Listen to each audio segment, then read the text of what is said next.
Hello everyone. इस video में हम बात करेंगे जीआई टैग के बारे में, यानी ज्योग्राफिकल इंडिकेशन टैग। आइए जानते हैं क्या होता है जीआई टैग। कोई भी एग्रीकल्चर या नेचुरल या मैन्युफैक्चर्ड प्रोडक्ट जो किसी स्पेसिफिक एरिया में, किसी स्पेसिफिक ज्योग्राफिकल एरिया में पाया जाता है, उस प्रोडक्ट को हम क्या कहते हैं, जीआई टैग प्रोवाइड करते हैं। मान लीजिए वीट की कोई ऐसी वैरायटी जो सिर्फ उत्तर प्रदेश के गोरखपुर जिले में हो रही है और वो वैरायटी कहीं नहीं पूरे देश में पाई जा रही है, तो उस वीट के वैरायटी को हम एक टैग प्रोवाइड करेंगे। उस टैग को हम बोलेंगे जीआई टैग। अब जैसे कि मान लीजिए गोरखपुर का टेराकोटा जो है, वो वैसा टेराकोटा पूरे इंडिया में कहीं नहीं बनाया जाता। वो जो है उसका जो स्पेसिफिक जो लोकेशन है वो गोरखपुर में है, तो गोरखपुर के टेराकोटा को जीआई टैग प्रोवाइड किया गया है। कहने का मतलब क्या है कि जो किसी स्पेसिफिक, किसी पर्टिकुलर ज्योग्राफिकल एरिया में जो पाया जा रहा है, उस वो चाहे नेचुरल प्रोडक्ट हो, चाहे मैन्युफैक्चर्ड प्रोडक्ट हो, या कोई भी एग्रीकल्चर प्रोडक्ट जो कि एक स्पेसिफिक ज्योग्राफिकल एरिया में पाया जा रहा है और वो पूरे इंडिया में कहीं नहीं पाया जा रहा है, तो वैसे प्रोडक्ट को क्या करते हैं, जीआई टैग प्रोवाइड करते हैं। यहाँ पे कुछ एग्जाम्पल दिए गए हैं। जैसे आपको स्क्रीन पे दिख रहा होगा गोरखपुर का टेराकोटा। यहाँ ये सिर्फ क्या होता है, सिर्फ गोरखपुर में ही पाया जाता है। कन्नौज का परफ्यूम जो सिर्फ कन्नौज में ही पाया जाता है। ऐसे बहुत सारे एग्जाम्पल हैं जो कि आपको स्क्रीन पे दिख रहे हैं। तो इनको क्या किया जाता है, जीआई टैग प्रोवाइड किया जाता है, क्योंकि ये क्या हो रहा है, किसी पर्टिकुलर जगह पे ही पाए जा रहे हैं।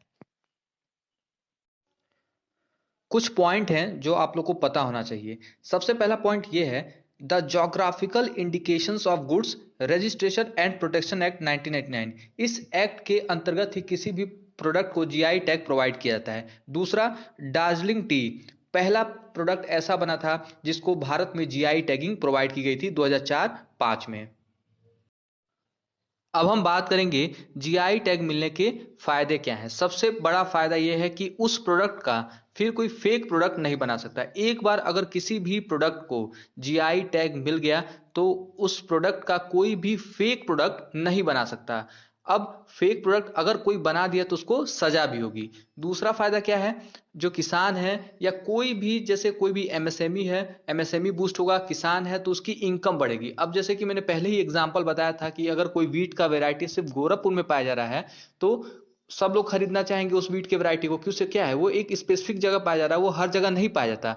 तो जो किसान उस वीट के वैरायटी को ग्रो कर रहा है उसकी कहीं ना कहीं इनकम तो बढ़ेगी। टूरिज्म टूरिज्म भी बढ़ेगा, लोग आएंगे देखने। एक्सपोर्ट बढ़ेगा, सामान का एक्सपोर्ट भी होगा। और जो एमएसएमई है, जैसा कि मैंने पहले ही बताया था कि जीआई टैग सिर्फ नेचुरल प्रोडक्ट को नहीं मिलता है, कोई भी प्रोडक्ट जो अगर मैन्युफैक्चर किसी पर्टिकुलर रीजन में हो रहा है तो उसको भी मिलता है। तो एमएसएमई जो भी प्रोडक्ट बनाएंगी, अगर उसको जीआई टैग मिला है तो कहीं ना कहीं एमएसएमई भी बूस्ट होगा ही होगा। अब बात करते हैं पनिशमेंट की। अगर किसी ने फेक प्रोडक्ट बना दिया है तो उसको क्या सजा होती है। तो 6 महीने से लेके 3 साल तक की जेल हो सकती है। उसके अलावा 50,000 से लेके 2 लाख रुपए तक का फाइन हो सकता है। अब हम बात करेंगे रेगुलेशन को लेके। तो पहले बात करते हैं इंटरनेशनल लेवल पे। इंटरनेशनल लेवल पे अगर देखा जाए तो जो जीआई टैग है, यानी जो ज्योग्राफिकल इंडिकेशन जो है, वो कवर्ड किया गया है आईपीआर के रूप में, intellectual property rights under the Paris convention for the protection of industrial property. इसको डब्ल्यूटीओ ने, यानी वर्ल्ड ट्रेड ऑर्गेनाइजेशन ने, इसको trade related aspect of intellectual property right यानी ट्रिप्स के रूप में रखा गया है। अब इसमें यह बोला गया है कि अगर कोई भी प्रोडक्ट है, जैसे कि मान लीजिए अगर राइस की कोई वैरायटी है जिसको इंडिया में जीआई टैग मिला है, तो वही राइस की वैरायटी अगर पाकिस्तान में ग्रो हो रही है तो उसको जीआई टैग नहीं मिलेगा। If a product enjoys GI status in member nation A, मान लीजिए कोई भी मेंबर नेशन ए है, अगर उसमें कोई प्रोडक्ट है उसको जीआई टैग मिला है, तो सेम प्रोडक्ट को जीआई टैग किसी अनदर कंट्री में नहीं दिया जाएगा। भारत में अगर इसका रेगुलेशन देखा जाए तो जो एक्ट है, geographical indication of goods registration and protection act 1999, ये जो एक्ट 1999 में आया था और ये एक्ट 2003 से लागू हुआ, तो इस एक्ट के अंतर्गत भारत में रेगुलेट किया जाता है। अब बात करते हैं वैलिडिटी की। अगर किसी भी प्रोडक्ट को जीआई टैग मिल गया है तो वो 10 साल के लिए वो टैग क्या रहेगा, वैलिड रहेगा। 10 साल बाद फिर से उसको रिन्यू कराना पड़ेगा। आइए बात करते हैं चैलेंजेस को लेके क्या दिक्कतें हैं। सबसे पहली दिक्कत क्या है, लैक ऑफ इंफॉर्मेशन। लोगों को जानकारी ही नहीं है कि जीआई टैग होता क्या है, कैसे किसी भी प्रोडक्ट का रजिस्ट्रेशन कराएं जीआई टैग के लिए। दूसरी जो सबसे बड़ी समस्या ये है कि भारत में कोई ऐसी बॉडी नहीं बनी है जो लोग को बताए कि भैया रजिस्ट्रेशन कैसे कराया जाए। अगर मान लीजिए कल को कोई भी डिस्प्यूट आ जाता है जीआई टैग को लेके, तो वो सॉल्व नहीं हो पाता है। तो ये दो सबसे बड़ी चैलेंजेस हैं जो जीआई टैग को लेके है।